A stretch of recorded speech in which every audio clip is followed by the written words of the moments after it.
even the lyrics kind of stood out. It's like, how did I not figure out he was talking about an Airbus 320, like an actual airplane? Oh, yeah, man. Do you know, I never would have known that until you just said it. Yeah, so it's like, oh, I'm such an idiot, you know. And the same thing for the Rush song YYZ.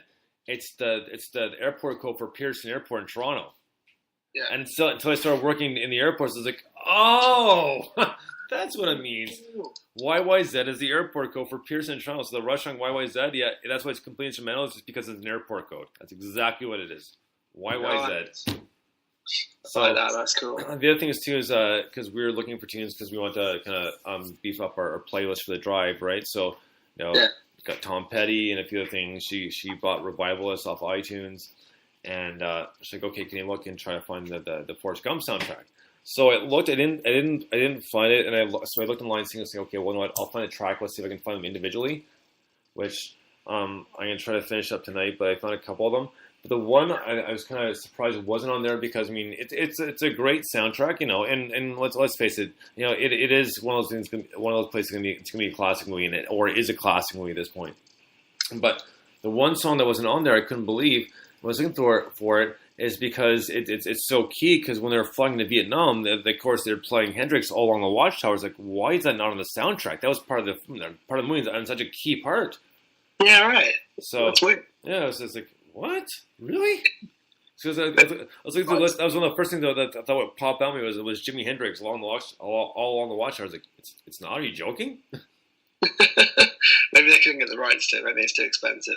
Well, possibly. You know, it's possible too. But anyways, so we have a few more songs to get to here, and we might add a few possibly from part 2, or might at least kind of randomly pick them at random. Kind of, not that we need to fill time here, but if we want to extend a little bit longer because we're doing pretty well. We've actually plowed through songs pretty good. So our next one, well, I feel like we need to spend 10 minutes discussing something completely random at some point just to make up for time. Yeah, well, we are kind of sidetracking a little bit, but you know, not a whole lot. Oh, I guess we can talk about this very briefly. So today at the airport, there was scheduled maintenance on the power generators. Right. So between 1 and 4 is when the power is supposed to be off. Not a big deal because they had auxiliary power for most of the stuff, so not a big deal.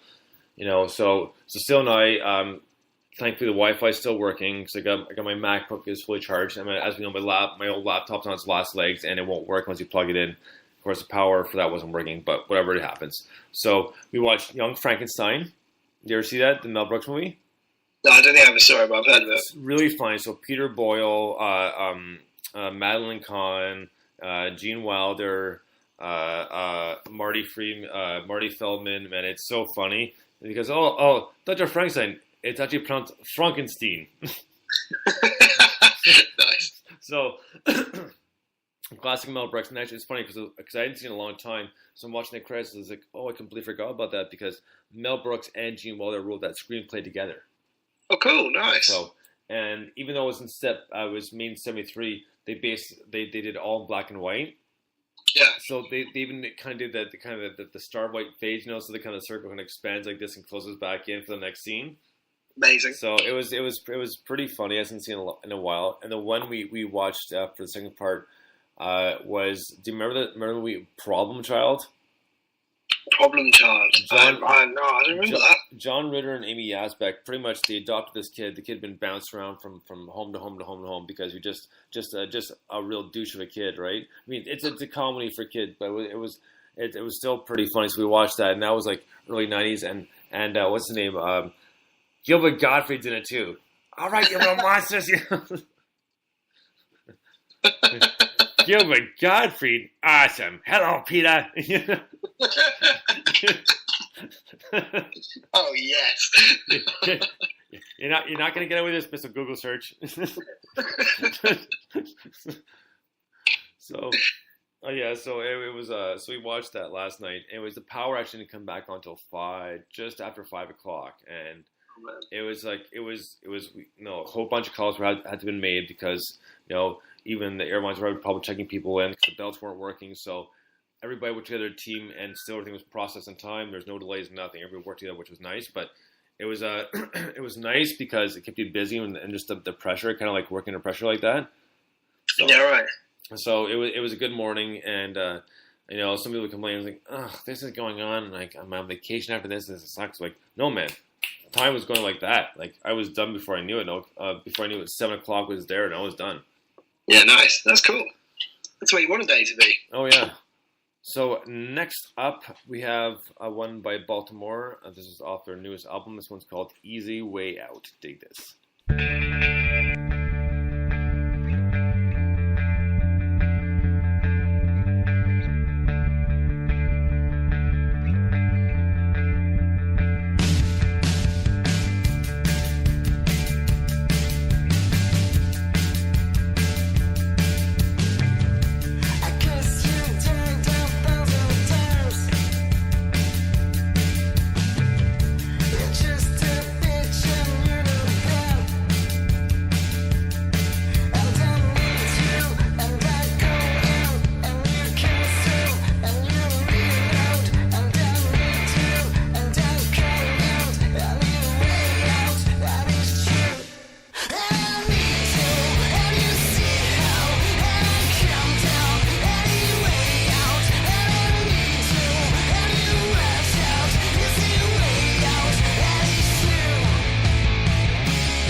Baltimore, Easy Way Out. I know we played this album all the way through, but man, it's such a great album and very rocking and very cool. And it just, we wouldn't have discovered these guys if it weren't for Recite the Plan.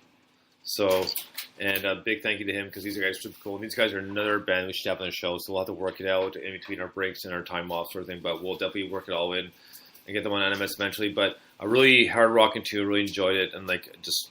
Yeah, this album is super cool. So Baltimore, Easy Way Out. Yeah, it's proper cool. I love there's these kind of like picked notes alongside the kind of chords, and it has that bit where the drum beat's doing the kind of offbeat sort of funky reggae thing, and then when it goes smashing into the chorus, it's just that whole bit before it, I think, really makes that so powerful because the contrast is excellent. It's just really, really cool. It all goes a bit mad and mental for the chorus, which is cool. But the musicality is fantastic in that. The lead bit reminds me of, what's his name? Pat, someone who was the Foo Fighters guitarist who was the Pat Smear. Pat Smear. Pat Smear? Pat Smear, yeah, he's got that kind of style, kind of lead, which is cool. Whenever he does a bit of lead in the Foos, it's got that kind of thing going on, which is wicked. He's a great guitarist, by the way. Like, what Nirvana would have been if he'd become a full-time member in Coca-Cola. Well, yeah, I mean, Pat Smear was kind of a student musician, but not quite, because he played with a lot of different bands. So Nirvana wasn't always top. He played with Hole. He did a lot of studio work. There's a couple other bands. I can't remember the names off the top of my head, but he did a lot of different bands. But he was always a lot of fun and just kind of weird, but he kind of fit that scene perfectly. Yeah, I mean, he's just fantastic. And there is an interview somewhere of Kurt Cobain where he's kind of saying, yeah, I think we probably will kind of make him an official member sort of thing. And then, sadly didn't go much beyond that, really. I think they because did initially, as the story goes, Pat Smear was hired to take some of the pressure off Kurt Cobain. That's right, yeah. And makes sense too, right? I mean, Kurt Cobain was up in the head enough as it was with his depression and everything else. So having someone kind of relieve a little of that pressure on stage, I'm sure made a world of difference. Obviously not enough, but I'm sure it helped out a little bit. Particularly when, because he was sort of around for the In Utero live show, wasn't he? And if you think about the way that album was recorded, it's kind of impossible to play all the parts in one guitar. So I would imagine it relieved a lot of stress, but also made some of those live shows, like the MTV one with the big wings in the background. Exactly, because I saw them for the Euro tour, and Nevermind, and even for the Unplugged, Pat Smear was there for the Unplugged as well. Yeah, he was awesome on that as well. So there was that as well, and just before we move on to our next song here, one more quick thing with Baltimore is I just thought this now that the chorus kind of reminded me of Queens of the Stone Age. And it's off of Songs to the Deaf. It's like, I'm gonna leave you. I know it kind of right along the same lines, but the same tonality a little bit. I know exactly what you mean. Yeah. So, in fact, there's quite a bit of Queens of the Stone Age in that, because there's bits of that track that remind me of some of the stuff from Rated R as well. It's got that kind of, there's a little bit. It's the thick tone on the guitar in the chorus in particular is very similar to that. Do you know what I mean? No, that's true, and I feel I'm sorry about that. I kind of butchered that. I was a little bit off key with that one, but still. But it was beautiful. I loved it. Right. So you get the point, though. I do. I can't remember the name of the song though. Oh, I'm pretty sure it's "I'm Gonna Leave You." Oh, it probably is, isn't it? Yeah. It's probably just called. Literally, like right in the chorus. So. Yeah, I'm not very good with song names.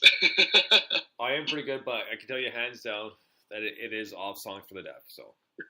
Yeah, no, I know that, but it's not a question where it grips it.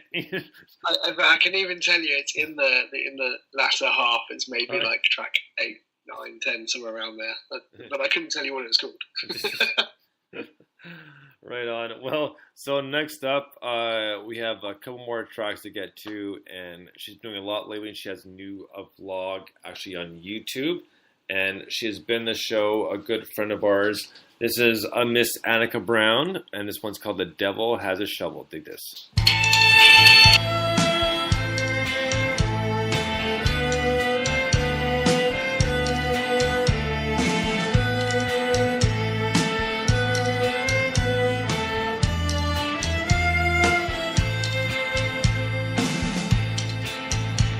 The devil has a shovel.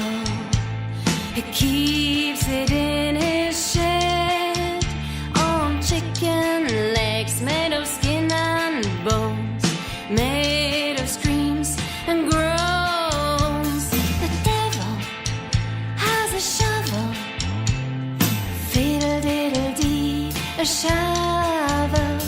The devil has a shovel. What's he gonna do with it?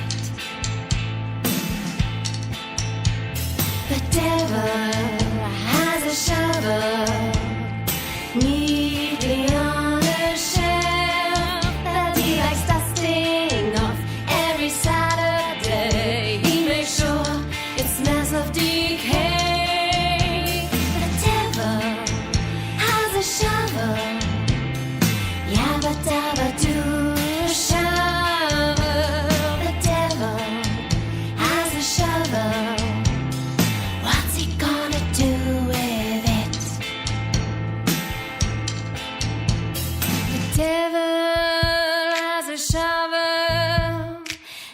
His collection of skulls, where he keeps his shadow and his hunting boots and his flaming business